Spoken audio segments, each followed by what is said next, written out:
Okay, perfect. Good morning, everybody. Welcome to this day number 4 of the Gardening Ed Week 2024.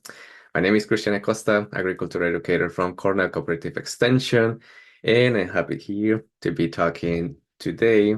Okay. So this week, we have been talking about soil, about seeds and propagation, controlling pests in the garden.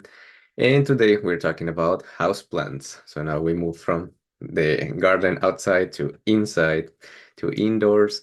And let's learn how to start, or well, probably you already started or you're thinking starting an indoor garden or having some houseplants. And now we're gonna learn like some tips and how to keep them healthy and how to keep beautiful houseplants all year round. And tomorrow we're gonna have our last class, our last session with producing your own herbs at home.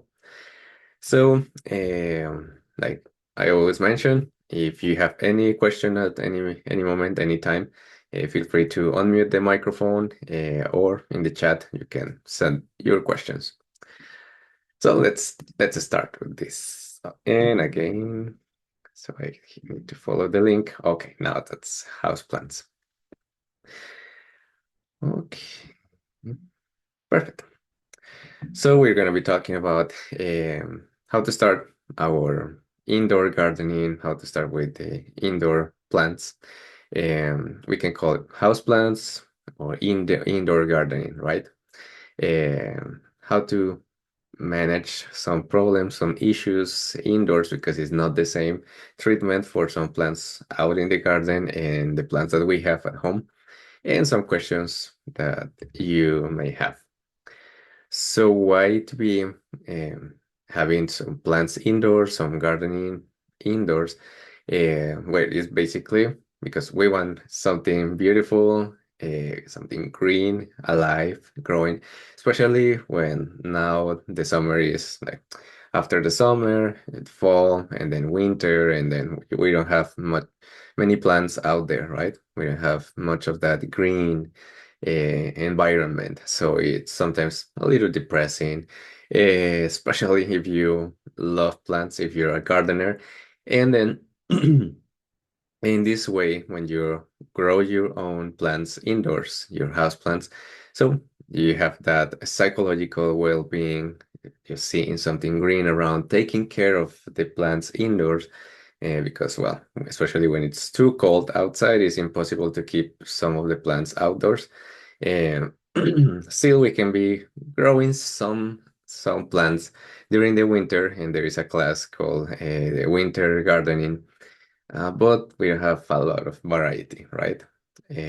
So that's why we are growing something indoors. So also because it looks beautiful, just for decoration. So to see how everything, um, the room is definitely different when there is a plant, at least one plant healthy and growing in there, right? Or your office, your desk, your anywhere, having a plant alive, because of course we can get something plastic, but it's definitely not the same. And aesthetically is pleasing to see that. And also we can it helps to sorry, to filter some of the air, the environment, so not a lot like a tree, for example, but still helps to filter some of that air around the room. And when we have some flowers, for example, when we have some decorative elements, some plants, mostly with flowers, that sometimes we can smell that and have that like calming, like nice, naturally having that effect.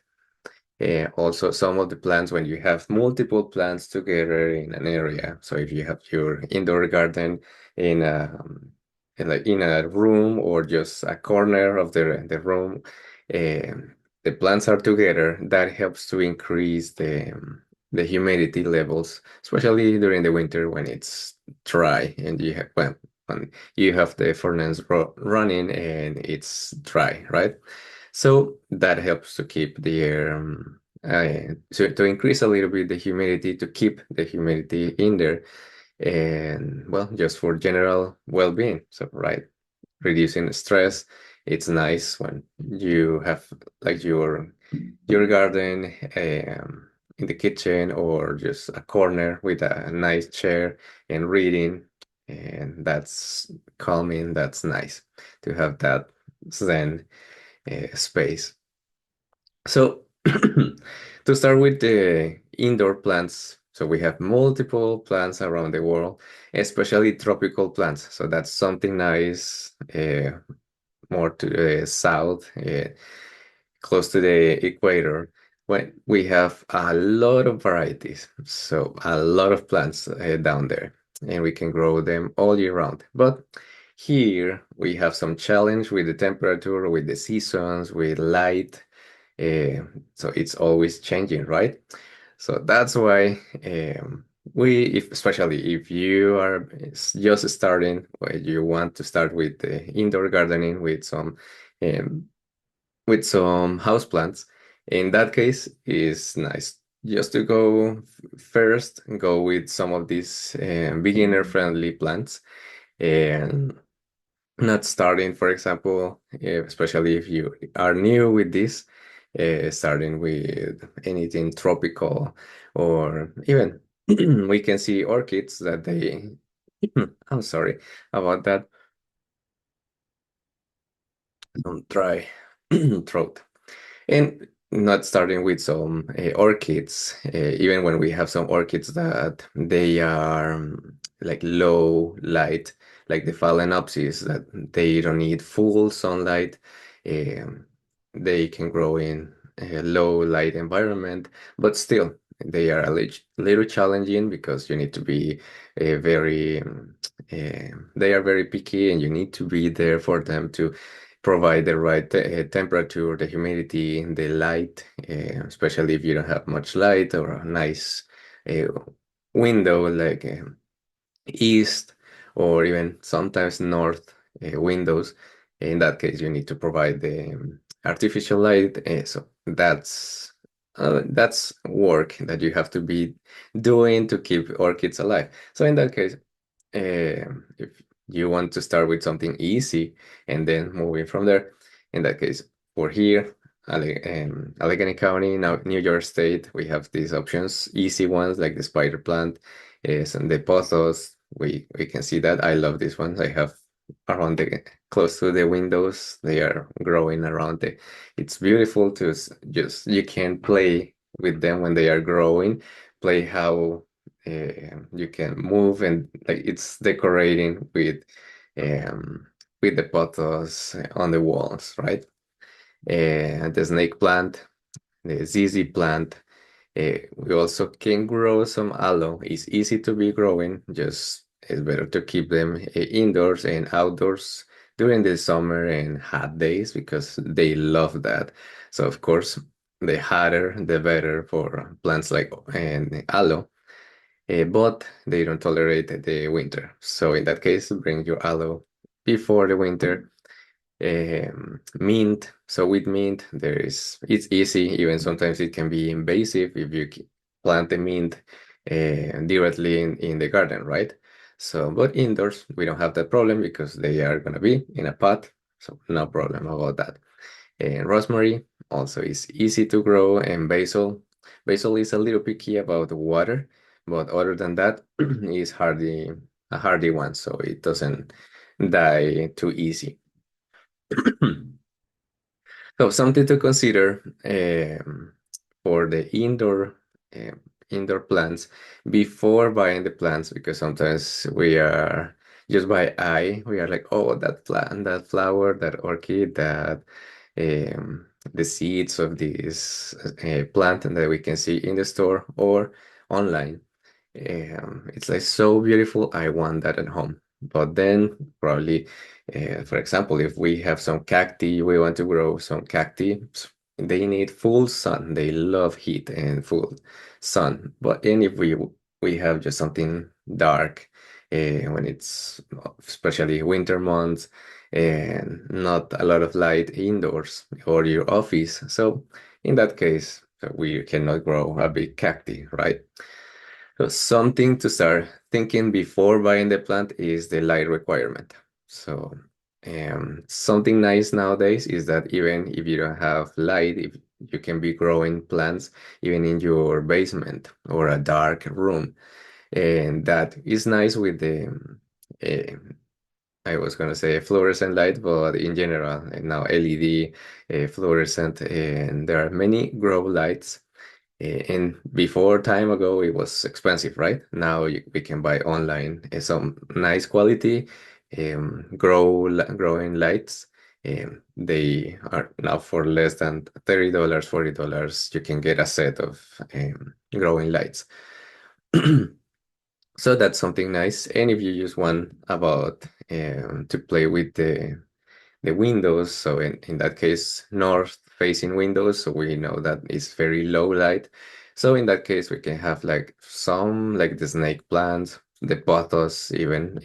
It's not right here, but I can see and I have been growing the pothos, and they don't really need a lot of light. So even in semi shady areas that not much light, they keep growing. And if you have the east window, so in that case, here they mention also the pothos, some orchids, and not all of the orchids. So, well, here we can see the examples. Probably you can read right now some of these examples about orchids. So it's a little challenging sometimes, so even the north window cannot be enough for some of the orchids. So if you have phalaenopsis orchids, probably they are fine in that, in a north window.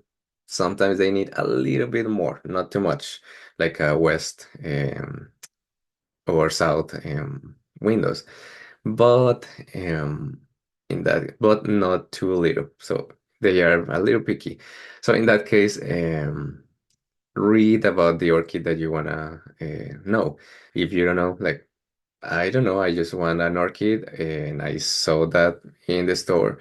No idea. So in that case, you can take the picture to the tag and the name and Google it quickly about light requirements. So in that case, you know that if, for example, there are some orchids that they are Catleya or Catlaeya, in that case, they need full light. Like they need probably a south or west window. And even with those windows, you cannot put the orchid directly getting the full sunlight. So the orchid needs to see the window and be close to the window and have some of that direct sunlight for a couple hours and then some shade. Like in that case, not directly put in there in the window because the sun, they can get sunburn. And if it's too dark, and in that case, they don't grow. So there are some very picky plants like them. So in that case, read about orchids because we have warm growing orchids, cool growing orchids. Some of them full light, some of them just low light. And so that's how you can start being successful if you want to start trying with the orchids. Now, so it depends about what uh, windows you have available, because sometimes probably you have the window, but for just an example, I have a window here that is not, I cannot put any plants there, so I need something to hang the plants, or just in that case for the orchid, I have a little orchid and I use another cup. So in that case, I have a cup. So the orchid goes on top of that and it's close to the window so it can see. In that case, this is an east facing window. So in that case, the orchid can see the sky, can see the light and get some of that light, but not direct sunlight. And same time, because if I place that one directly on the my desk, so in that case, uh, yeah, the window is there, but the orchid it would no, it would it wouldn't get any light, right? So it would be dark. So in that case, I need to do something like that or getting something to hang the plants there. So this is something to have in consideration about light. Another thing to have in mind is space. So for example, I would love to have some monstera plants, right? They are beautiful, they grow so easy and fast. Is they when they have the right temperature and everything, they grow fast and they are beautiful. But if we have just a small room, for example, in this small office, probably that would be a problem about spacing because not enough space for my Monstera plant based on what I have around. So if there is a room only for the plants, okay, in that case, it doesn't matter if it's a small room, if you provide the humidity, the lights and everything, it can grow happy. But look, these examples here. So we have this small room. We have just one plant here, the big monstera in the middle, and that's it. So probably that wouldn't be that nice if you're walking and maybe accidentally tipping the plant, and just it's not that nice, right? For the plant, for you, for animals, pets that are around. So in that case, it's not the best option for this room. But if you have something like this, well, I just created this uh, with the editing tool, right? But it's just one example that we can use here, the window for hanging a plant here. We can have a pothos, we can have different plants that we can be hanging. And we have another here, and here. And we have some orchid. As you can see, the orchid can get some of the light, but it's not directly here on the window. And we have some basil, a cacti, and it's a nice like study environment. And also here the bedroom, right? So this is just one example about how we can start thinking about space. So even in small areas, you can have a nice, beautiful, a nice, beautiful garden. But we need to choose the right plants for that area. Also about temperature and about humidity. So for example, monsteras, they love something in some areas, some room, or even artificial environment, but very close to the tropical areas. So very humid, high in humidity, full, the temperatures above 74, 75 and above, hot. They love that environment. So if we cannot provide that, or it's expensive because we need to extra energy to be providing a heater, a humidifier, and a lot of stuff to make it grow. So also about money, we need to think about that. And like I mentioned, go from something easy, start small. That's the advice for most of things, right? About everything, businesses, career, and everything. Even the small projects at home, like some garden at home, start small. You can start taking care of some succulents. So they are the easiest, right? For your something that you can just place on the window. The desk, if you have good sunlight coming, okay.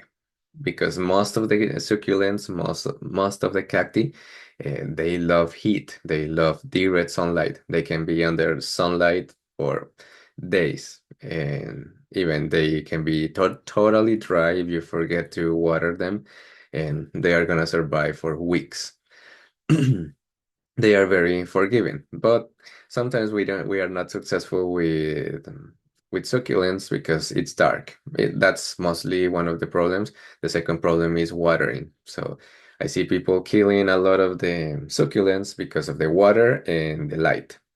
So that's mostly because even fertilizer, they don't need a lot of fertilizer, and the humidity levels and all that compared to like the flower of paradise or orchids, right? So in that case, that's like the success for the succulents, mostly light and not overwatering. because we can easily overwater indoors. And so if you can keep some of these ones alive, and they are growing healthy, happy, okay, you can start moving with different plants. Like I mentioned, succulents, they are the easiest. If not, something like pothos, like the spider plant. Um, the Pothos is mostly very easy to grow, and it's also forgiving. You can stop watering for 1, 2, 3 weeks, and so sometimes they are forgiving that. Um, because most of the houseplants, they are hardy ones, but sometimes about watering, if you overwater or just forget because you're busy or for some reason, sometimes we think that, oh, I just watered a couple days ago, and the couple days it can be 1 or 2 weeks. So you can start with something like this. The pothos, spider plants, they are really hardy ones, like hardy ones. And then you can move with different plants. Now, do you go with something more tropical, more something different that it's growing or it comes from a different environment, like tropical areas, like the orchids, flower of paradise, something that you loved a flower or some plant from California, from Texas, from Mexico, and you want to bring one of them. Well, you can, and sometimes the plant start growing, but if it's not the right environment, probably you will never see any flowers or any fruits or anything like that. That happens, for example, with these plants like the orchids. Sometimes they can be surviving in a lot of leaves, new leaves, but no flowers. They are not blooming, or just roots and not blooming, or sometimes stop producing roots. So that's why you need to make sure that if you have something that is not naturally growing in your area, you need to provide everything for that plant to make it bloom, to make it healthy. So the light, the temperature, the place, the space, they need also some space to be growing by themselves, the substrate, and everything that they need. So in that case, we can have a class only for orchids, and we can be talking how to be growing the orchids because even about changes in temperatures, and they are picky. Now, even something like it's impossible to grow is just an example because we're not growing a banana plant indoors.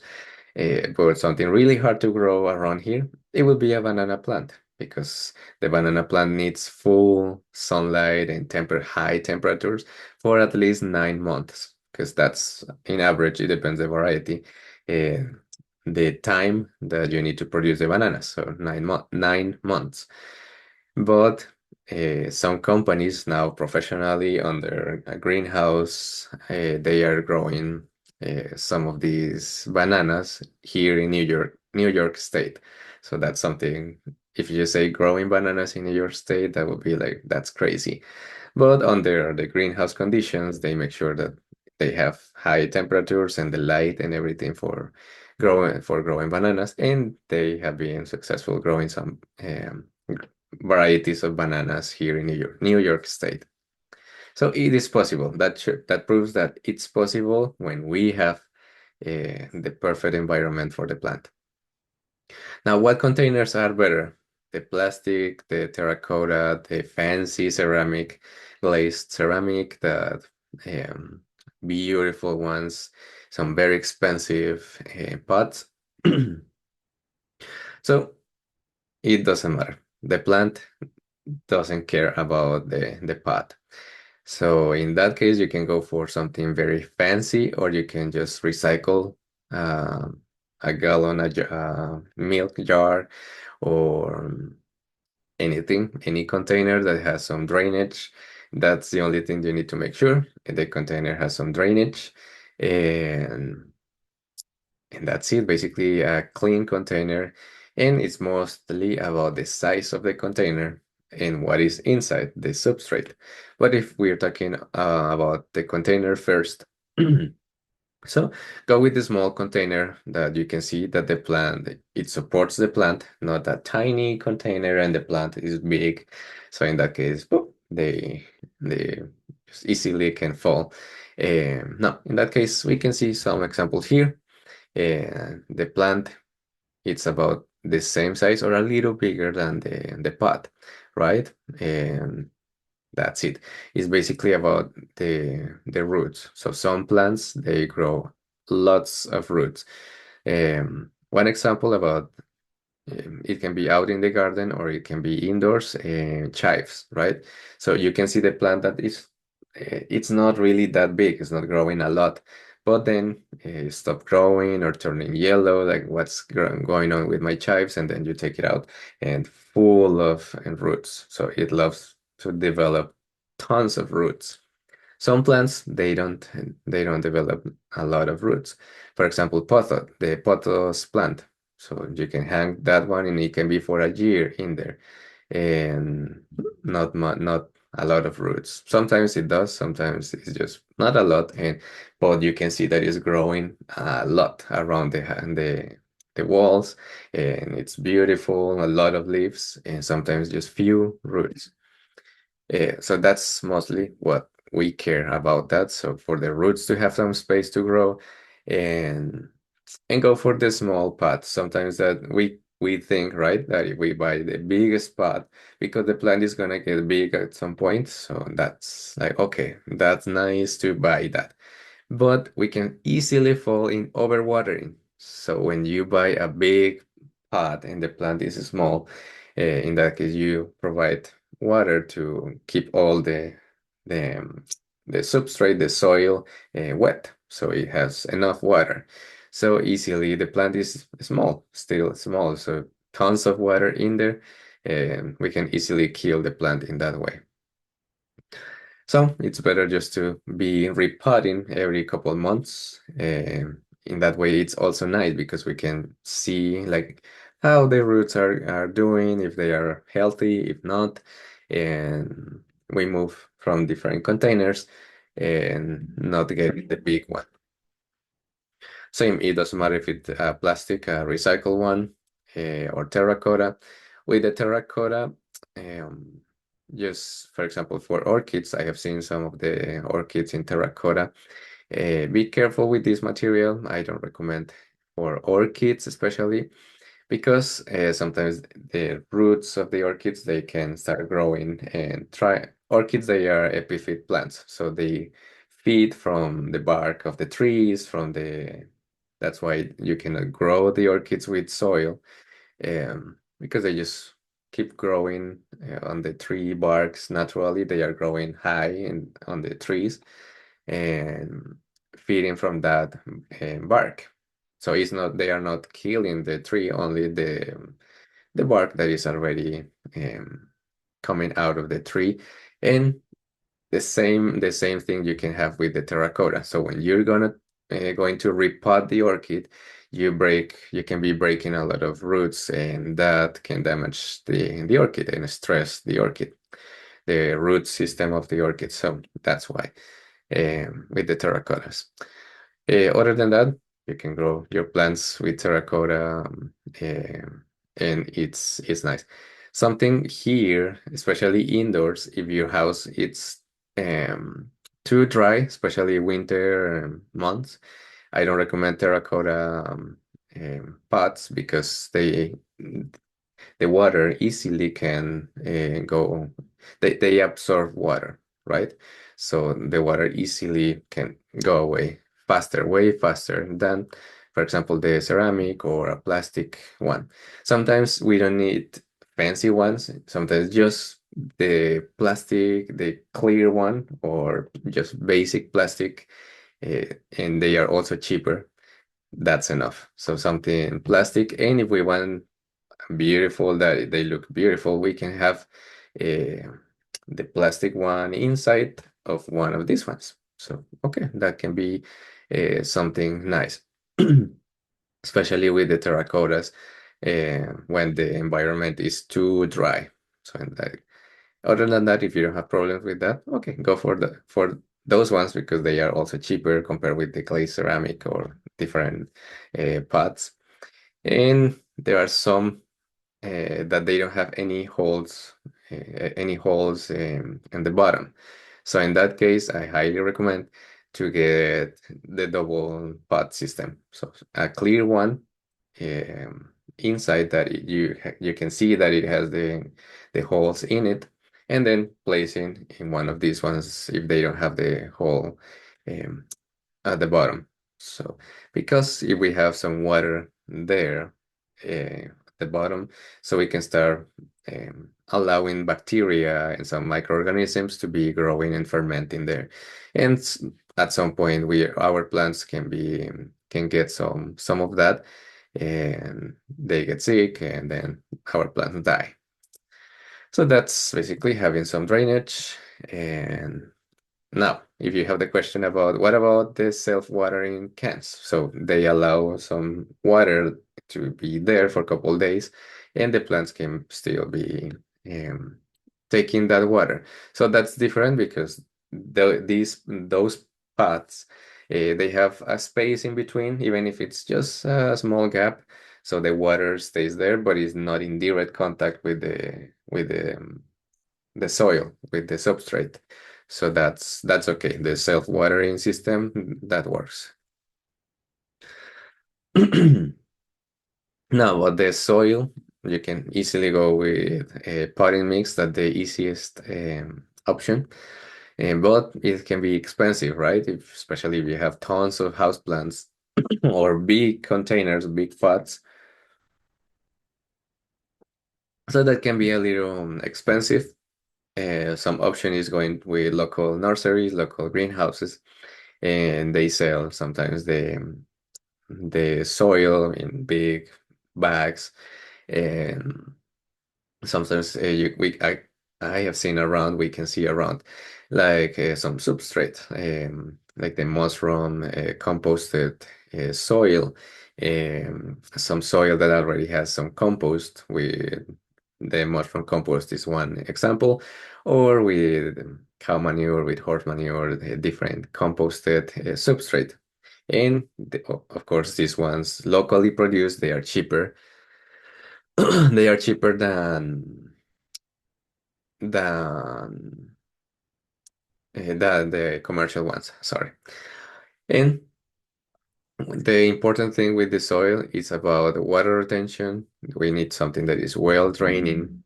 And if we are not there all the time to be watering, so there are now commercially some potting mix that it included some material that absorbs water, and it keeps the water there for a longer time. So you don't need to be watering that often. And also there are something called water crystals. So if you don't know what is that, it's some water crystals. They are like tiny crystals similar what you can find in um, diapers for the babies. Something like that is that material that is when it's in touch with water, it absorbs water and it grows the size, it gets bigger and it keeps the water there. So it's absorbent. And the plants can be taking that water, so it's neutral. The water, I'm not saying go and get some diapers to put in the garden. So with the water crystals, they don't have anything like really that can change the pH or change something in the soil or toxic for the plants, and they help to get that water in there. And they are not really that expensive, and they can last for long time, and they can be dehydrate and then again getting that hydration, so it works for a long time. And if you want to to make your own growing medium, your own potting mix, you can be for indoor plants, for house plants, something like we need a growing medium, so we can be using peat moss or coconut coir for that water retention, the perlite or vermiculite for some air to be in the soil. We will still need some air in the soil. And so the aeration agent, so it can be perlite or some sand. I don't recommend sand because we can be losing water quickly, even if we have some like the peat moss that retains the water.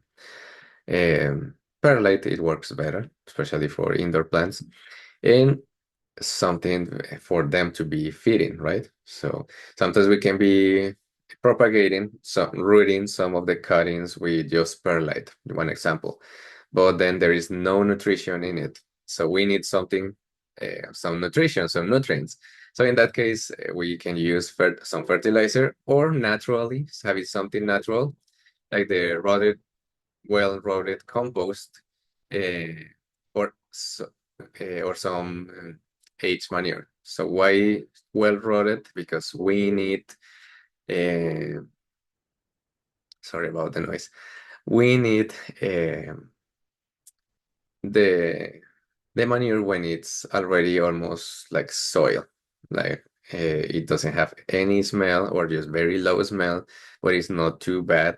Because if we just go and get the manure that is out there from the cows, from the horses, so first, of course, the smell, especially when you have something indoors, and second, you can be burning the plant because it's a lot of nitrogen in there, so it's full nitrogen. And also some bacteria, and well, for different reasons is that we don't use the fresh manure. Once we compost that one or is well rotted, okay, now we can use it for our plants. And like I mentioned, it doesn't matter if it's dark, if it's your basement, you can be growing in a basement. So the couple months ago, I saw a video from the news about a couple that they were growing tons of microgreens and herbs and lettuce, some vegetables, hydroponically in just one of these containers where all the merchandise and all this is stored, normally stored. And they used one of these ones, put the lights and isolate for the temperature, keep the temperature, humidity, and everything there.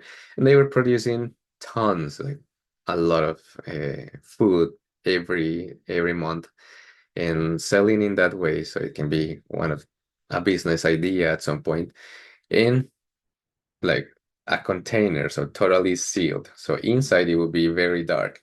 So everything with growing lights. So we can have um, some of these lights. We can find the fluorescent lights.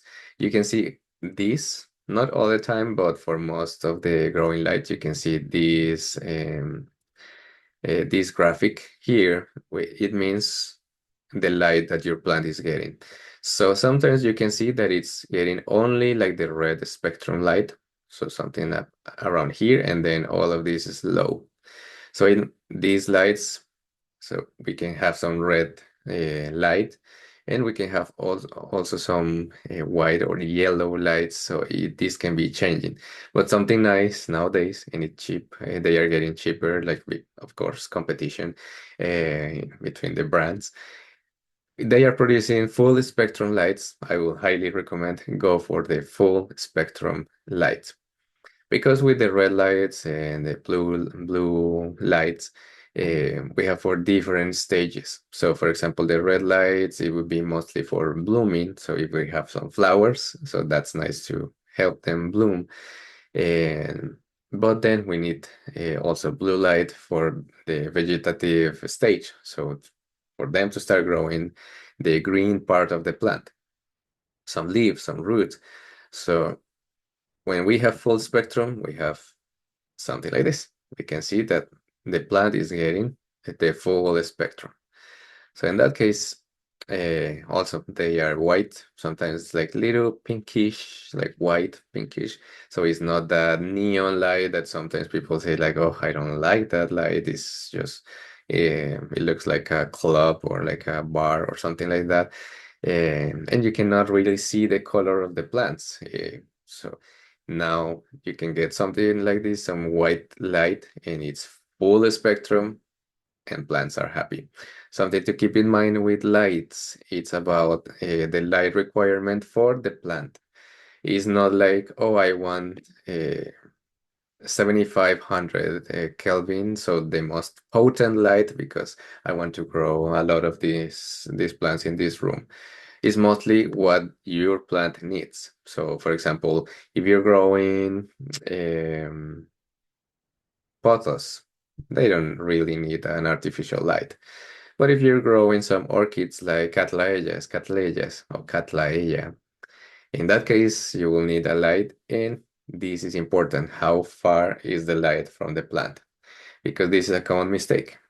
If someone buys the lights, and even it can be a nice fancy brand. So there are some very expensive lights, but sometimes just with a basic growing light, you can have the same effect. But some brands, they are fancy ones, and you can have lights that they are like $300 the lights, when we can be having growing lights that they are about 20, 30, $40, and we can provide that to our plants. So, what is important is mostly the light that they are getting. So this is a picture from one of the companies that they sell these lights, and you can see that if it's 8 inches from the light, so they are gonna get 220 micromoles per square meter per second.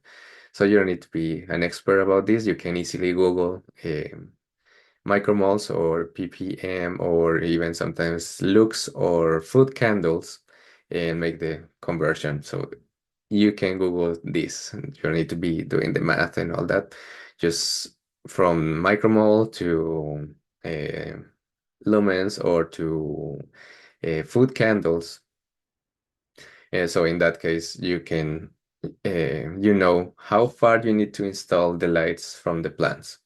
So in that case, because you can easily also provide too much light to the plant and burn the plants if they are too close. With the orchids, you can see, because they start turning colors easily when it's too much light. They easily get they start getting like a purple color, like purple spots. For some orchids, it's normal to be purple and have the purple spots. But if you can see that the orchid is always green, and as soon as you put the lights, start changing colors after a couple weeks, so it's too much light. In the opposite, sometimes we can have the light, but it's too far from the plant. So I like to mention orchids, because it's one of those plants that you can see the plant is showing you with the color of the leaf, if it's enough light or not or not enough, or if it's too much light. So sometimes they can turn even yellow because it's getting too much light. But the opposite, when it's too far, so you have growing lights, but it's too far from the plant. So the color is a dark, really dark green, like a broccoli, that broccoli dark green. So in that case, not enough light. That's something to consider with the growing lights. I know sometimes it's like confusing, and you see a lot of these numbers, like the violet blue, and the range 5,000, 7,000, 3,000 Kelvin, or it can be in FC, which means food candles. It's easier to be talking about food candles, and in that way, even with the phone, sometimes you have some apps. Of course, it's not 100% accurate, that they measure how much light. So you can download the apps about light, measure lights, and you can see some options. Um, so some of the apps, for example, there is an app that you use your phone, and you need to put like a piece of paper, like a white paper, close to the camera, because it works with the camera, and then it's measuring that. If not, you can buy, but I don't see, because probably you're gonna use it just a couple times. You can buy the light meter to know like exactly, like 100% sure how much light you're getting from that artificial lights. And in that way, it's very handy, because you can be moving the lights and measuring, like, okay, this is perfect. Because when you Google food candles for orchids, food candles for to grow lettuce, food candles for mint, for any plant, you get that information. For most of the plants, you can get now that easily from a Google search. And in that way, you know exactly what is the height and if the plant is growing, so you can be adjusting the the light. And that's why it's nice sometimes to have the plants like in some shelves that you can be moving easily the space in between shelves. Um, that's easy for that purpose. Well, I know with lights we can be talking for hours about learning about lights. It's not that hard like it looks. It's easy once you just get the basic concepts and you start experimenting with your plants. And once you have that, you can be growing for decades and it's gonna be nice and successful. That's one of the tips to grow indoor. Now about watering, I'm gonna the summary for this, I'm gonna say that is just basically not overwatering, not too dry. How to know that is there is a simple method and it's just using your finger. So just with your finger, that's a nice water meter, uh, especially something this small, like small pots. So it's not that easy. Just put your finger in there, but even your pinky, you can put your finger in there about 1, 2 inches and then measure the water. How? So if you take the finger out and let me see if I included no the chart. If it's dry, completely dry, like just a little bit of the soil there within your finger, so it's time to water. Other than that, no, do not water. If you take the finger out and you have some soil there at, on your fingers, it's dirty. So in that case, you don't need to water, even if the surface it looks dry. That's why sometimes we can be overwatering because we see the plant like this. So, oh, it looks dry. And we can probably touch only the surface and it looks dry and it's dry. But 60% or 50% or even 40% of the pot is still wet and it still has some water in it. So that's why we easily can be adding water. That's why it's not nice to Eh, I'm not a friend of the watering schedules because different plants they absorb water in a different rate. For example, for succulents, so I know that my succulents I water them probably once a month. If it's too hot or too dry during the winter, um, probably twice a month, but not much really. They can be totally dry and they are gonna be fine. They are gonna survive. So that's basically what you need to know about watering schedules, probably individually, just by plants. So if you have some vegetables, you need to be watering more often than the succulents, the orchids, probably every 2 weeks or every week if it's too dry. And with the orchids, it's nice because the plant is always talking to you. And I say talking because just with the signs that it's showing you everything. If it needs more light, not enough light. About watering, the roots, you can see that they can be growing roots on the air above the substrate. And you can see because, especially with the clear pots, you can see, and if the roots they are green, so they don't need water.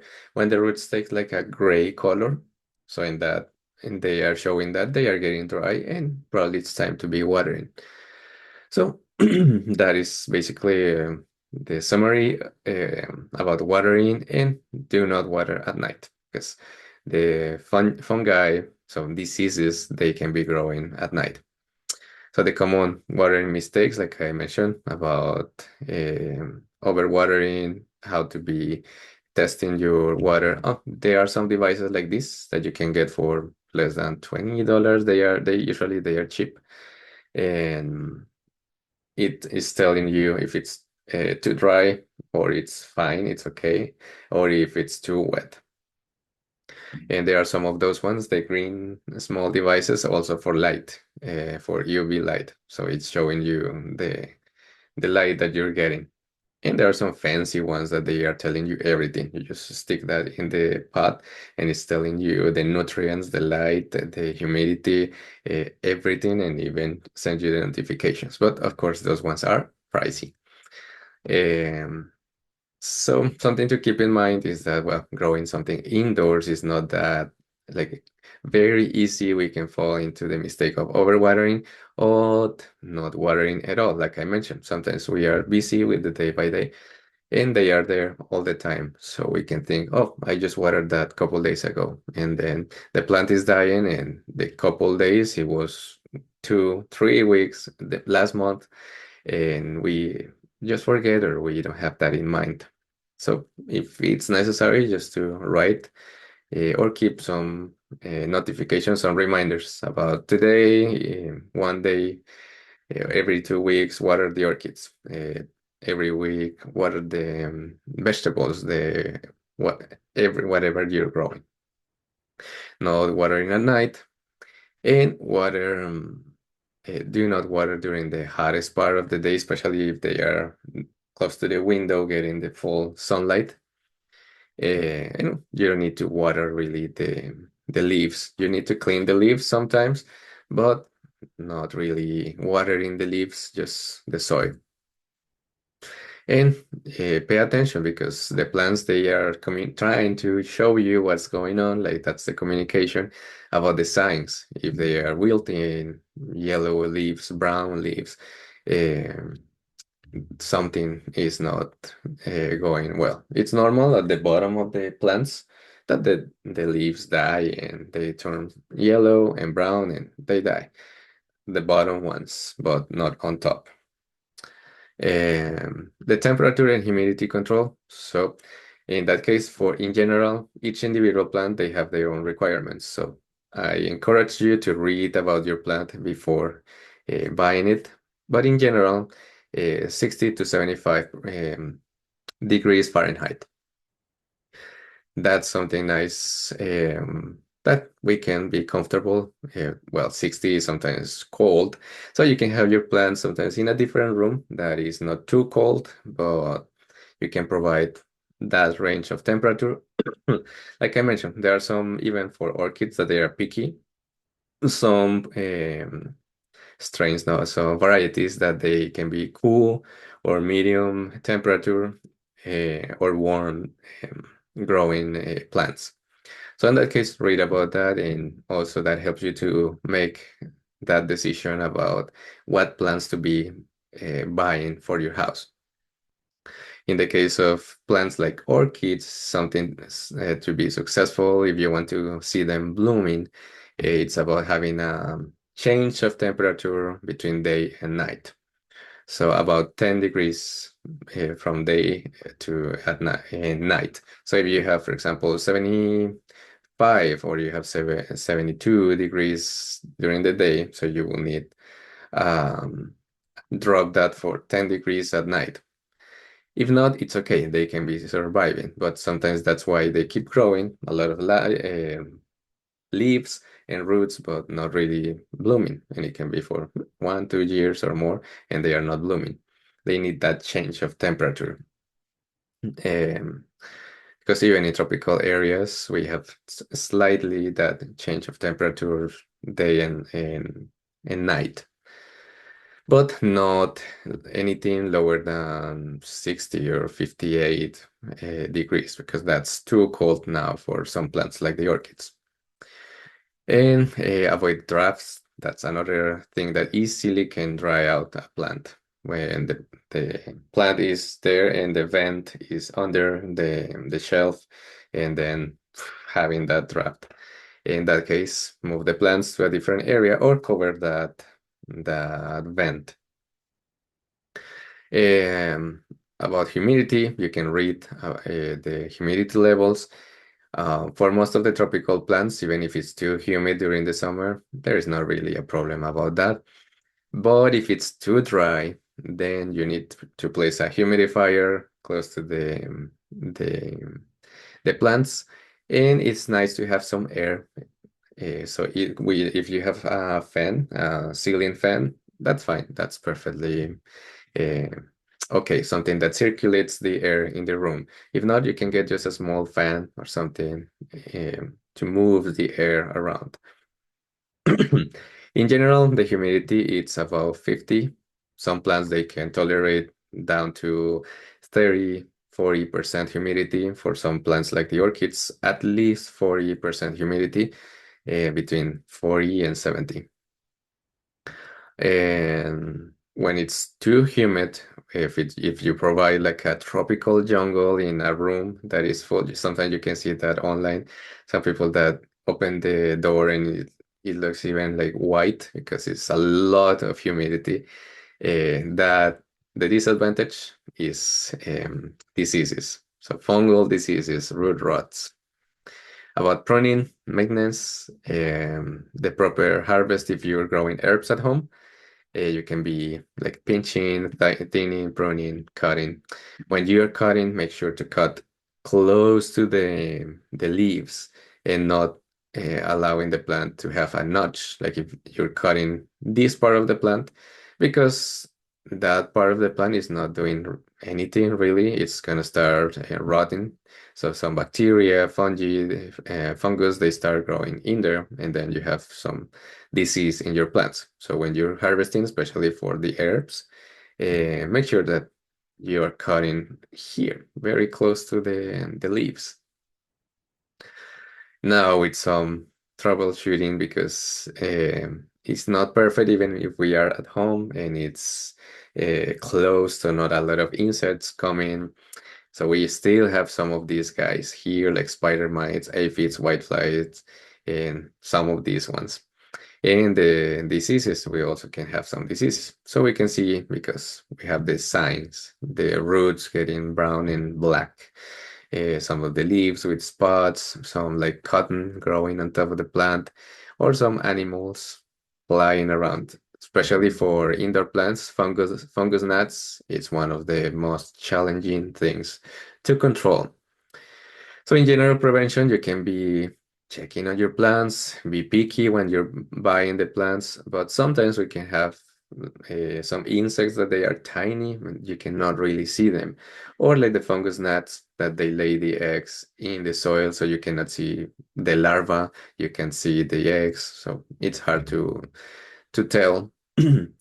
With proper watering practices, fertilizing the plant because a healthy plant they can tolerate even the presence of the pest.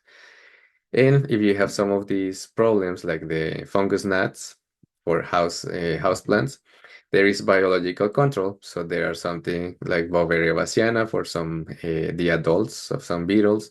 But if you have the fungus gnats, there is a BT. So there is the I'm gonna write the name here in the chat.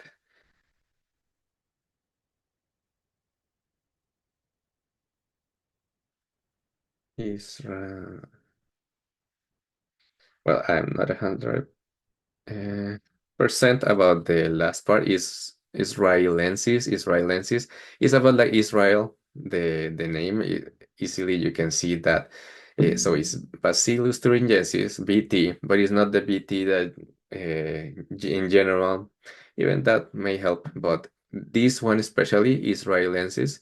That one helps for fungus gnats and mosquitoes. If you have mosquitoes around, you have a pond, there is a product, so just for educational purposes, it's not like I'm promoting any product. That's why we don't mention any product usually. In the stores that they are like little pellets, like some bites. And I think the name is related to bites, and it's a red envelope. You can just Google the Bacillus thuringiensis israelensis, and you can see some suggestions from online, and you can buy that one locally, like in the tractor store, the any store around when you can get some of these agricultural products, and you just mix that with water, then soak for a couple hours, then strain that because they are like little pellets, like some bites, and then you strain that.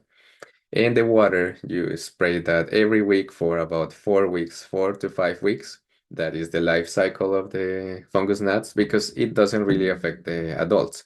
So even after spraying, the adults are flying around, they are gonna be alive because it's killing the larva. So the larva is eating that bacteria, and once they are eating that bacteria, they get poisoned and they die.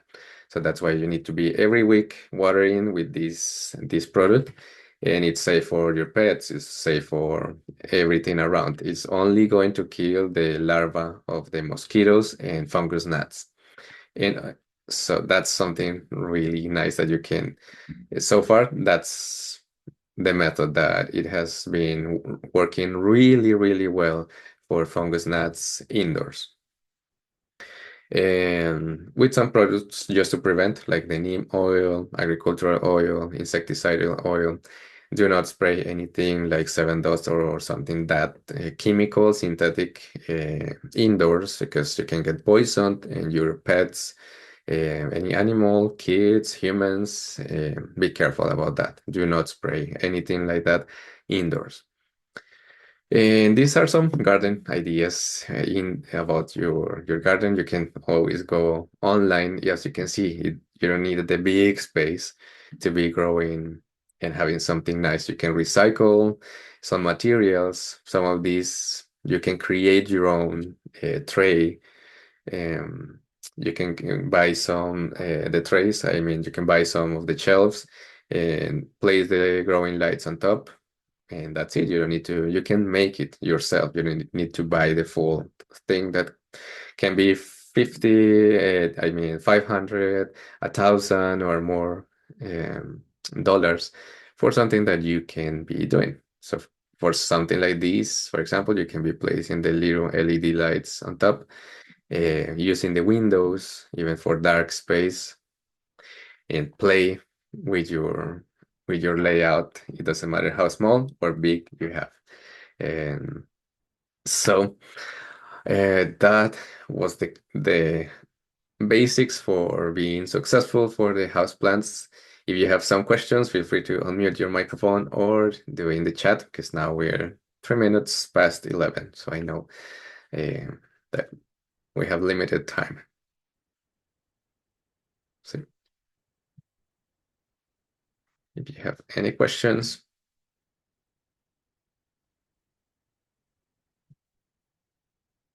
If not, it's okay. And like I always mention, any questions, because sometimes we have some, or when we are doing it, we have like, oh, there's a problem now. How to control that?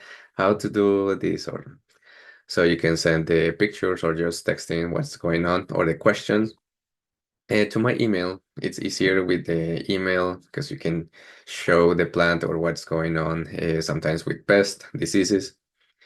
And also calling just for some consultation about any question that you have. We are always happy to help.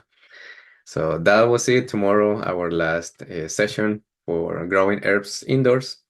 Thank you for being here, and I'll see you in the next class. Have a wonderful day.